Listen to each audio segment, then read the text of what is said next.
നമസ്കാരം. കുറച്ചധികം പോസ്റ്റുകളിലേക്കാണ് December മാസത്തിലൊക്കെ notifications വരാൻ പോകുന്നത്. ഇതിനു മുമ്പ് നവംബർ 11 PSC ഒരു യോഗമൊക്കെ കൂടിയിട്ട് കുറച്ച് പോസ്റ്റുകളിലേക്ക് വിജ്ഞാപനം ഇറക്കാൻ തീരുമാനിച്ചിരുന്നു. അതിന്റെ സെക്രട്ടറി ടെസ്റ്റ് വരുന്നുണ്ട്. അതിന്റെ ഘട്ടങ്ങളൊക്കെ നമ്മൾ മനസ്സിലാക്കിയതാണ്. ഇതുപോലെ കേരള പോലീസ് ഡിപ്പാർട്ട്മെന്റിലേക്ക് ഡ്രൈവറുടെ നോട്ടിഫിക്കേഷൻസ് വരുന്നുണ്ടായിരുന്നു. അപ്പൊ ഒരു യൂണിഫോം ഡ്രൈവർ അങ്ങനെ നമ്മൾ കണ്ടിരുന്നു. ഇതുപോലെ തന്നെ തൊട്ടടുത്ത് നവംബർ 25 ഒരു യോഗം ചേർന്നിരുന്നു. 40ഓളം കാറ്റഗറിയിലേക്ക് നോട്ടിഫിക്കേഷൻ പബ്ലിഷ് ചെയ്യാൻ PSC തീരുമാനിച്ചിരിക്കുകയാണ്. അത് 40ഉം എല്ലാവർക്കും അപ്ലൈ ചെയ്യാൻ പറ്റുന്ന പോസ്റ്റ് അല്ല. പക്ഷേ മെജോറിറ്റി ആൾക്കാർക്ക് അപ്ലൈ ചെയ്യാൻ പറ്റുന്ന പോസ്റ്റുകൾ ജനറൽ കാറ്റഗറിയിലുള്ളത് ഏതൊക്കെയാണെന്നൊക്കെയാണ് നമ്മൾ നോക്കുന്നത്. അതുപോലെ ഏതൊക്കെയാണ് പോസ്റ്റുകൾ അത് നമ്മൾ പറഞ്ഞു പോകുന്നുണ്ട്.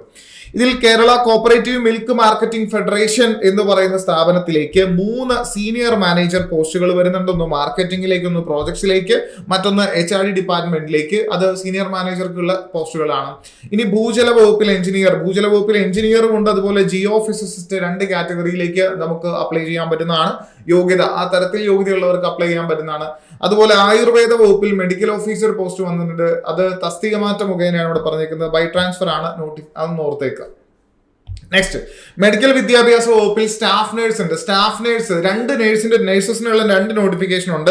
ഒന്ന് സ്റ്റാഫ് നേഴ്സ് ഗ്രേഡ് 2 വ്യാപകമായിട്ട് എല്ലാവരും അപ്ലൈ ചെയ്യുന്ന നേഴ്സസ് അപ്ലൈ ചെയ്യുന്ന പോസ്റ്റാണ്. പിന്നെ junior public health nurse grade 2 ഉണ്ട്. 2 നേഴ്സസിന് അപ്ലൈ ചെയ്യാൻ പറ്റുന്ന 2 പോസ്റ്റുകളുണ്ട്. അപ്പോൾ അതൊന്ന് നോക്കി പഠിച്ചു തുടങ്ങുക.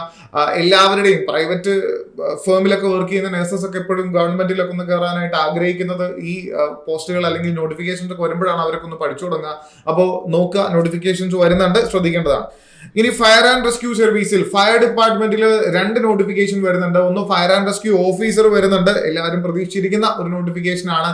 യൂണിഫോം പോസ്റ്റുകളിൽ വളരെ മികച്ച പോസ്റ്റുകളിൽ ഒന്നാണ് ഈ പറയുന്ന ഫയർ ആൻഡ് റെസ്ക്യൂ ഓഫീസർ എന്ന് പറഞ്ഞ പോസ്റ്റ്. അതുപോലെ തന്നെ ഡ്രൈവർ പോസ്റ്റുകളിൽ എല്ലാവരും അങ്ങേയറ്റം ആകാംക്ഷയോടെ കാത്തിരിക്കുന്ന അല്ലെങ്കിൽ അങ്ങേയറ്റം കിട്ടാൻ ആഗ്രഹിക്കുന്ന ഒരു പോസ്റ്റാണ് ഫയർ ഡിപ്പാർട്ട്മെന്റിൽ ഒരു ഡ്രൈവർ ആവുക എന്നുള്ളത്. ഒരു ഫയർ എഞ്ചിനൊക്കെ ഡ്രൈവ് ചെയ്യുക എന്ന് പറയുന്ന എല്ലാവരുടെയും ഇഷ്ടപ്പെട്ട ജോബാണ്. അപ്പൊ അതിനും ഒരു സാധ്യത വരികയാണ്. Fire and rescue officer driver notification വരുന്നു.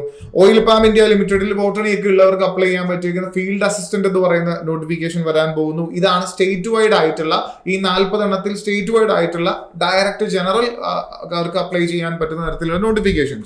ഇനി ജില്ലാതലത്തിൽ നോക്കുകയാണെങ്കിൽ ടീച്ചേഴ്സിന്റെ ഉണ്ട്. അതിൽ സംസ്കൃത ടീച്ചർ, അതുപോലെ ഉറുദു ടീച്ചർ.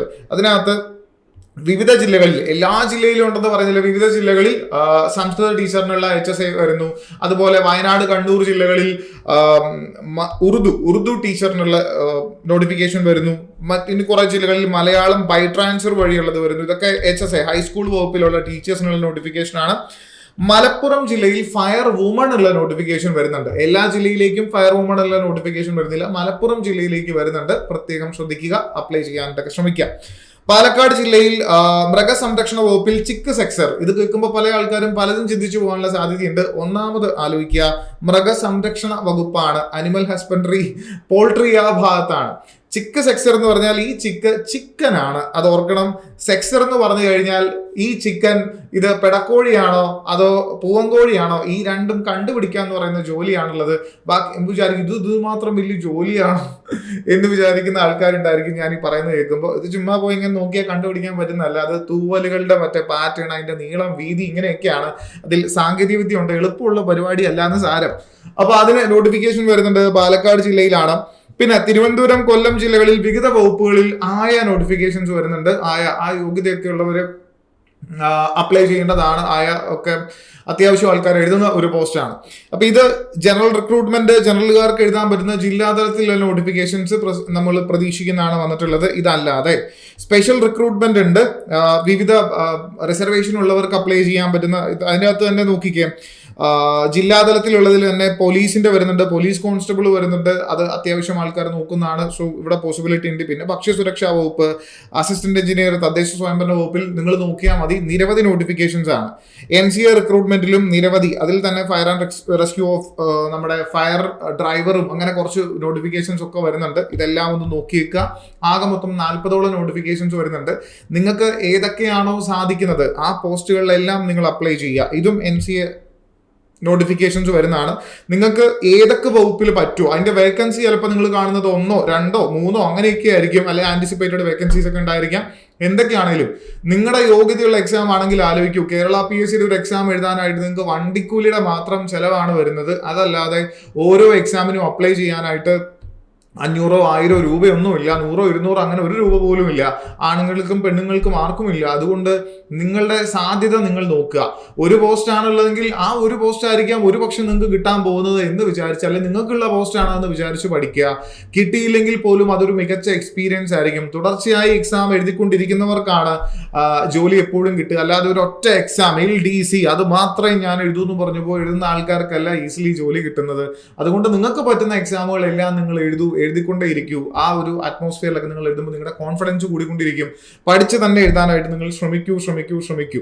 അപ്പോൾ ഇവിടെ പറഞ്ഞിരിക്കുന്നതിൽ യൂണിഫോം പോസ്റ്റ് മെയിൻ ആയിട്ട് നമ്മുടെ ഡ്രൈവറുടെ പോസ്റ്റുകൾ ഉണ്ട്. അതല്ലാതെ ഫയർമാന്റെ പോസ്റ്റൊക്കെ വരുന്നുണ്ട്. നമുക്കിതിനു വേണ്ടി പഠിച്ചു തുടങ്ങാനായിട്ട് തൊട്ടടുത്ത് സ്റ്റാർട്ട് ചെയ്തേക്കുന്ന നമ്മുടെ ബാച്ച് ഉണ്ട്. തൊട്ടടുത്ത് സ്റ്റാർട്ട് ചെയ്തേക്കുന്ന ബാച്ച് യൂണിഫോം പോസ്റ്റ് ബാച്ച് ആണ്. യൂണിഫോം പോസ്റ്റ് ബാച്ചിലേക്ക് നിങ്ങൾക്ക് ജോയിൻ ചെയ്യാം.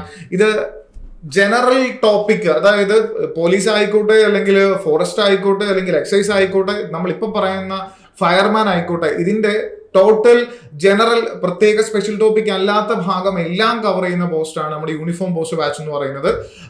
ഓരോ എക്സാം ഇപ്പോൾ ഫയർമാൻ ആണെങ്കിൽ അതിന്റെ സ്പെഷ്യൽ ടോപ്പിക് ആ സമയത്തേക്ക് നമ്മൾ കൊടുക്കുന്നതായിരിക്കും. അപ്പൊ നിങ്ങൾ യൂണിഫോം പോസ്റ്റ് ബാച്ചിൽ ഇത്തരം യൂണിഫോം ഒക്കെ മനസ്സിൽ ധ്യാനിച്ച് നടക്കുന്നവരാണെങ്കിൽ തീർച്ചയായിട്ടും ജോയിൻ ചെയ്യൂ, നിങ്ങൾ പരിശ്രമിക്കൂ. രണ്ടാമത് നമ്മൾ പ്രതീക്ഷിക്കുന്ന പ്രധാനപ്പെട്ട നോട്ടിഫിക്കേഷൻ പറഞ്ഞു. എല്ലാവരും പഠിച്ചു തുടങ്ങുന്ന, അല്ലെങ്കിൽ ഇനി എന്നാ പിന്നെ നോട്ടിഫിക്കേഷൻ വന്നിട്ട് തുടങ്ങാം എന്നൊക്കെ വിചാരിച്ചിരിക്കുന്ന കുറെ ആൾക്കാരുണ്ട്. സെക്രട്ടറി ടെസ്റ്റിന്റെ ബാച്ചാണ് അതിന്റെ ഏറ്റവും പുതിയ ബാച്ച്. സെക്രട്ടറി ടെസ്റ്റിന്റെ പുതിയ ബാച്ച് തുടങ്ങുന്നില്ലേ, എന്താ തുടങ്ങാത്ത, നിങ്ങൾ എന്താ എങ്ങനെ തുടങ്ങുന്നത്, ഇങ്ങനെയൊക്കെ പറഞ്ഞ് പരാതികളും പരിഭവങ്ങളൊക്കെ പറയുന്ന ആൾക്കാരെ നിങ്ങൾക്ക് വേണ്ടിയിട്ട് നമ്മൾ ഈ ഡിസംബർ മാസം 2-ാം തീയതി പുതിയ ബാച്ച് ലോഞ്ച് ചെയ്യാണ്. അതൊരു കോംപ്രഹെൻസീവ് ആയിട്ടുള്ള പ്രിലിംസും മെയിൻസും 2 പേപ്പറും, പേപ്പർ 1ഉം പേപ്പർ 2 ഉണ്ടെന്ന് പറഞ്ഞു. അതിന്റെ 2 സ്പെഷ്യൽ ടോപ്പിക്, പേപ്പർ 2 എന്ന് പറയുന്ന സ്പെഷ്യൽ ടോപ്പിക് ആയിരിക്കും. ആ പേപ്പർ 2 ഉൾപ്പെടെ നമ്മൾ ഇവിടെ സെറ്റ് ചെയ്തിട്ടുള്ള ഒരു കോംപ്രഹെൻസീവ് ആയിട്ടുള്ള ബാച്ചാണ്. 4000 രൂപയാണ് അതിന് പ്രൈസ് വരിക. iOS ഒക്കെ ഉപയോഗിക്കുന്നവർ നിങ്ങളുടെ ആപ്പ് സ്റ്റോറിൽ കയറുമ്പോൾ ഒരുപക്ഷെ 4000 എന്നുള്ളത് 5200 അല്ലെങ്കിൽ അങ്ങനെയൊക്കെ കണ്ടു എന്ന് വരാം. അത് ആപ്പ് സ്റ്റോർ അവർ പ്രത്യേകിച്ച് കമ്മീഷനൊക്കെ ഈടാക്കുന്നത് കാരണം വരുന്നതാണ്. നിങ്ങൾ വെബിൽ പോയി പർച്ചേസ് ചെയ്താൽ മതി. സൈലത്തിന്റെ വെബ്സൈറ്റിൽ കയറുക, എന്നിട്ട് പർച്ചേസ് ചെയ്യുക, എന്നിട്ട് പിന്നെ നിങ്ങൾ ആപ്പ് സ്റ്റോറിലെ നമ്മുടെ ആപ്പ് വെച്ച് ലോഗിൻ ചെയ്താൽ മതി. പ്രശ്നമൊന്നുമില്ല. ആൻഡ്രോയിഡിൽ അല്ലെങ്കിൽ ഏറ്റവും കുറഞ്ഞ ഫീസ് എന്ന് പറഞ്ഞ് നിങ്ങൾക്ക് കിട്ടുന്നത് 4000 രൂപയ്ക്കായിരിക്കും, 3999 രൂപയ്ക്കായിരിക്കും. ഈ അവസരം മുതലാക്കൂ. അപ്പോൾ നോട്ടിഫിക്കേഷൻസ് വരുന്നു. ഡിഗ്രി ലെവലിനുള്ളതുണ്ട്, യൂണിഫോം പോസ്റ്റിനുള്ളതുണ്ട്, 10th ലെവലൊക്കെ ഉണ്ട്, സ്പെഷ്യൽ യോഗ്യത ഉള്ളവർക്കുള്ളത് അങ്ങനെയുണ്ട്. അപ്പോൾ നമുക്ക് ഏതൊക്കെയാണോ എഴുതാൻ പറ്റുക അതിനെല്ലാം പരിശ്രമിച്ചുകൊണ്ടിരിക്കൂ. പരിശ്രമിക്കുന്നവർക്ക് എപ്പോഴും വിജയം ലഭിച്ചിട്ടുണ്ട്. അത് ചിലർക്ക് അല്പം നേരത്തെ, ചിലർക്ക് അല്പം താമസിച്ച്, എന്തായാലും അധ്വാനിച്ചിട്ടുള്ളവർക്ക്, ആത്മാർത്ഥമായിട്ട് പഠിച്ച് അധ്വാനിച്ചിട്ടുള്ളവർക്ക് പ്രതിഫലം എന്തായാലും ലഭിക്കട്ടെ പ്രാർത്ഥിക്കുന്നു. All the very best. വീണ്ടും നമുക്ക് കാണാം. Till then bye.